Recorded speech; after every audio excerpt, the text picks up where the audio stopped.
Hello friends, नमस्कार, good morning. आज 13 February गुरुवार। चलतु जाणी ना आज दिन टॉप न्यूज अपडेट देश विदेश ठारू आरंभ करी ओडिशार समस्त गुरुत्वपूर्ण खबर। प्रथम खबर, सुभद्रा योजना को नहीं राज्य सरकार बड़ घोषणा। प्रथम किस्तिर चतुर्थ पर्यायर टंका पाई नथिया महिला बड़ खबर। जो महिला माने चतुर्थ पर्याय टंका पाई नाहांती सेमाने पंचम पर्यायर एकाथरके 10,000 टंका पाइबे। एने सूचना देइछन्ति उपमुख्यमंत्री प्रभाती परिड़ा। परवर्ती खबर, राशन कार्ड को नहीं बड़ खबर। अयोग्य हिताधिकारी को मिलबनी राशन सुविधा। कटिब 37 लाख राशन कार्ड। कड़ा अभिमुख्य नेले मोहन सरकार।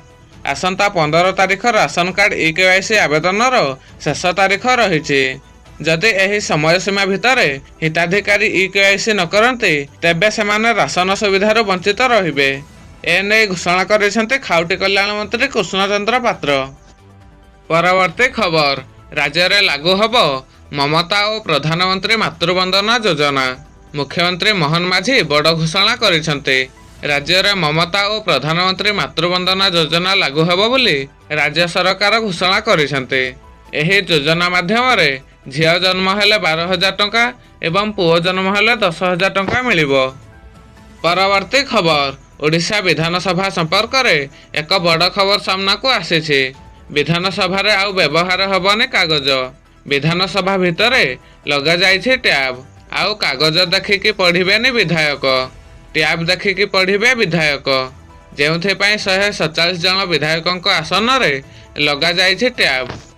परवर्ती खबर, आसंता फेब्रुआरी 14 रु मत्स्य प्राणी समावेश ओडिशा 2025 अनुष्ठित हेबाकु जाउछि। एने सूचना देइछन्ते मत्स्य और पशु संपदा मंत्री गोकुलानंद मल्लिक। बरमुंडा विजु पट्टनायक पड़ियारे एही कार्यक्रम अनुष्ठित हब। एही समावेश आसंता 16 तारिख पर्यंत चलिबो। एही समावेश को मुख्यमंत्री मोहन चरण माझी उद्घाटन करिवे। एही समावेश रे 8,000 चाषी और पशुपालक सामिल हेबे बोली सूचना रही। परवर्ती खबर, ओडिशा सरकारक बड़ घोषणा। कनिष्ठ शिक्षकों दरमा बढ़ाइले राज्य सरकार। एने स्कूल और गणशिक्षा विभाग पक्षर सूचना जारी कराइछि। मासिक 4,900 टंका दरमा वृद्धि कराइछि।